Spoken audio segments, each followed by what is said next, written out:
The hospital room was quiet except for the steady beep of the monitors. Then, my mother-in-law's voice cut through the silence like a knife. "I've listed your house for sale," she said, sounding pleased with herself. "That tiny place was never good enough for my son David." My name is Olivia Parker. I was 34, lying in a hospital bed recovering from emergency surgery, when my mother-in-law, Eleanor, decided to take control. I had been hospitalized for a ruptured appendix, and she saw this as the perfect chance to make her move. I kept my eyes closed, pretending to be drowsy while my mind raced. The house she wanted to sell wasn't just any house. It was my childhood home, the place where I grew up, where my late father taught me to paint, and where my mother spent her last days. Every part of that Victorian house held memories, but ever since David and I got married 3 years ago, Eleanor had been trying to erase them. "You should be thanking me," Eleanor continued, sitting down and resting her expensive purse on her lap. "I've already got interested buyers. My real estate friend, Jessica, has been so helpful. Finally, we can get David into a neighborhood that suits his status." I slowly opened my eyes and met her smug gaze. "Do what you need to do, Eleanor," I said calmly. She blinked, clearly surprised. She expected me to cry, beg, or protest. Instead, I seemed unfazed. What she didn't know was that I had been preparing for something like this for months. This wasn't her first attempt to control our lives. She had already tried redecorating our home without asking, throwing out family heirlooms she thought were ugly, and pushing us to move to a fancier neighborhood. "Good," she said, regaining her confidence. "Jessica will bring the paperwork tomorrow. We already have an offer. The buyers want to tear it down and build something modern." She scrolled through her phone, probably checking messages from her real estate agent friend. Eleanor loved using her connections, flaunting her status, and manipulating situations. But this time, she had gone too far. "Does David know about this?" I asked. She waved a hand dismissively. "Oh, I'll tell him once everything's settled. You know how he is, better to present it as a done deal." I did know. My husband had no patience for his mother's schemes. That's why she always worked behind his back. He was away at a medical conference, which was why she picked now to strike. "You're right," I said, adjusting my blanket. "It's better to keep things simple." Eleanor smiled, thinking she had won. She stood up, smoothing her expensive skirt. "I'm so glad you're being reasonable, Olivia. Jessica will bring the papers tomorrow. You just focus on getting better." As she left, I reached for my phone. First, I texted my best friend Anna, who was also a real estate lawyer. "It's happening. Time to move forward with the plan." Then I called Tom, my father's old friend and my actual real estate agent. "Hey Tom, remember what we talked about? Eleanor just made her move." "I'm already on it," he said. "I have the paperwork ready. Want me to bring it to the hospital?" "Yes, and make sure it's airtight." After hanging up, I lay back, thinking about the house Eleanor wanted to sell. The porch where I spent summers with my parents. The art studio my father built. The garden my mother cared for. This house wasn't just a building, it was my history, my heart. Eleanor never understood why David and I chose to live there instead of buying something fancier. To her, it was all about status. But some things are more important than appearances, like love, memories, and family. A soft knock interrupted my thoughts. It was Anna, walking in with her briefcase and a determined look. "I got your text." So Eleanor finally made her move. I nodded. She's bringing her real estate agent tomorrow. She thinks she can sell my house while I'm stuck in this bed. Anna opened her laptop. "Good thing we spent months making sure she can't do that. Should we call David now or wait until her agent shows up?" I thought for a moment. David needed to know, but timing was everything. "Let's wait," I said. "I want to see exactly what they tried to pull first." Anna grinned. "All right, let's go over everything one more time. Eleanor's agent is in for a big surprise." I smiled, imagining Eleanor's face when she realized she had lost. Sometimes the best way to beat a manipulator isn't to fight them, it's to be one step ahead. The plan was in place. Now we just had to wait. The next morning, Eleanor stormed into my hospital room, dressed to perfection as always. Behind her was a polished woman in a business suit, Jessica, her real estate agent friend. Neither of them seemed concerned that they were trying to sell a house they had no right to sell. "Olivia, dear," Eleanor said sweetly, "this is Jessica Miller. She brought the paperwork for you to sign." We've already got a great offer, $50,000 over asking price. Isn't that wonderful? Jessica pulled out a folder, spreading papers across my hospital tray. Mrs. Parker, just sign here, and we can move forward with the sale. The buyers are very eager. A voice cleared from the doorway. Eleanor turned, her smile fading. Who are you? Tom Reynolds, the man said, stepping inside. I'm the licensed real estate agent for this property. He calmly set his own folder on the table, moving Jessica's paperwork aside. Eleanor's face turned red. Jessica is handling the sale. No, I said, keeping my voice steady. She isn't.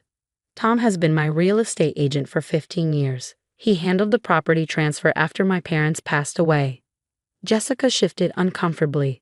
Mrs. Parker, your mother-in-law, assured me she had the authority to list the property. Did she show you any proof of that authority? Tom asked, his voice firm. Jessica didn't answer. Eleanor jumped in. I'm David's mother.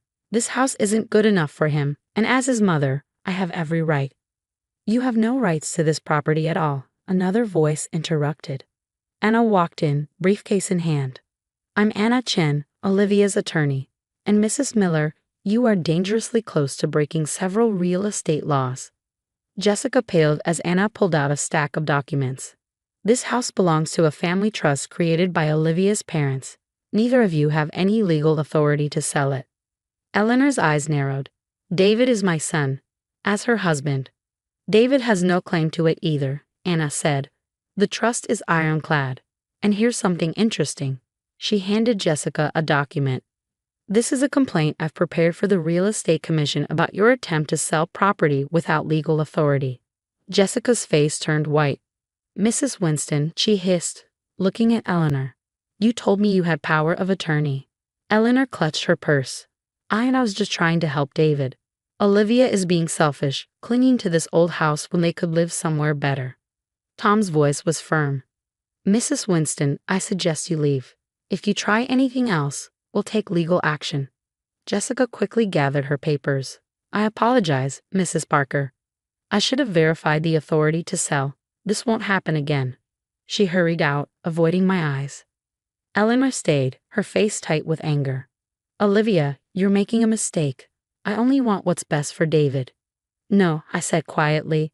You want what you think is best, but this isn't your decision. We'll see what David has to say, she snapped. Yes, a familiar voice said from the doorway. Let's see what I have to say. There stood my husband, conference badge still hanging around his neck. Eleanor froze. David, you're back early. I was just trying to help you and Olivia find a better home. By selling our house behind our backs while Olivia is in the hospital? David's voice was low but firm. Mom, we need to talk. Outside. Now. As Eleanor followed him out, I could see the shock on her face. She had finally gone too far, and she knew it. I exchanged glances with Anna and Tom, feeling a weight lift from my shoulders. The house was safe. More importantly, Eleanor's days of interference were coming to an end. Through the window, I saw David speaking to his mother, his face serious. For the first time, Eleanor looked small, her confidence gone. Sometimes the best way to fight back isn't just being prepared. It's having the right people in your corner. The next few days brought significant changes. David moved my recovery to the sunroom of our Victorian home, the very room Eleanor had deemed outdated and depressing. Surrounded by my father's artwork and my mother's thriving plants, I felt stronger with each passing day. David had been uncharacteristically quiet about his conversation with Eleanor, but its impact was evident. She hadn't called or visited since the hospital incident, and through family gossip, I learned she retreated to her country club, nursing her wounded pride. I told her she needs therapy, David finally shared one evening as we sat on our wraparound porch. I made it clear that if she wants to be part of our lives, she has to respect our boundaries. No more manipulation, no more trying to control everything. I squeezed his hand, watching the sunset paint our garden in golden hues. How did she take it? Not well initially, he admitted. But I think seeing me stand up to her, plus the legal trouble she almost caused her friend Jessica, it finally got through to her that she can't always have her way. Jessica, as we learned, had faced her own consequences. The attempted unauthorized sale had been reported to the Real Estate Commission, resulting in a formal reprimand and mandatory ethics training. Eleanor's influence had nearly cost her friend her license. A week later, something unexpected arrived. A letter from Eleanor. I recognized her elaborate handwriting on the envelope, but the tone of the letter inside was different from anything she'd written before. "Dear Olivia," it began, "I owe you an apology. My behavior was inexcusable. I've spent so many years believing I knew best that I forgot to see what was already perfect right in front of me. Your home isn't just a house, it's a testament to love and family history, something I should have respected." She went on to explain that she'd started seeing a therapist, trying to understand why she felt such a need to control everything. "David's happiness should have been enough," she wrote. "Instead, I almost destroyed my relationship with my son because I couldn't see past my own expectations." The letter ended with a request, not a demand, to help restore the garden my mother had loved so much. "If you're willing," she wrote, "I'd like to learn about the memories this place holds. Maybe then I can understand why it means so much to both of you." David found me crying over the letter in the kitchen. "Mom told me she was writing to you," he said softly. "She's trying, Olivia. For the first time in her life, she's really trying." 2 weeks later, Eleanor came to visit. Gone were the designer suits and critical comments. Instead, she arrived in gardening clothes, ready to help replant my mother's favorite roses. As we worked together in the dirt, she asked about my parents, genuinely listening as I shared stories about growing up in this house. "I get it now," she said quietly, patting soil around a new rose bush. "This isn't about the house itself. It's about keeping their love alive." Looking at her there, hands dirty, hair slightly messy, I saw a different Eleanor emerging, one who was learning that control and love don't go hand in hand. That evening, as David, Eleanor, and I sat on the porch enjoying lemonade, she looked around with new eyes. "This place has character," she admitted.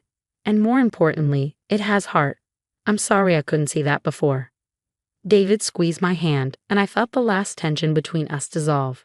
Sometimes the biggest victories come not from winning battles, but from helping others see what truly matters. Today, Eleanor visits regularly, but always calls first. She's learning to appreciate our home for what it is, a place filled with love, memories, and now, new beginnings. The roses she helped plant are blooming, adding their beauty to my mother's garden.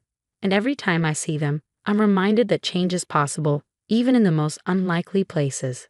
The Victorian house stands proud, unchanged by Eleanor's schemes, but transformed by her growth. It remains what it has always been, not just a house, but a home where love grows and memories live on. Sometimes the best revenge isn't revenge at all. It's watching someone learn to see the beauty in what they once tried to destroy.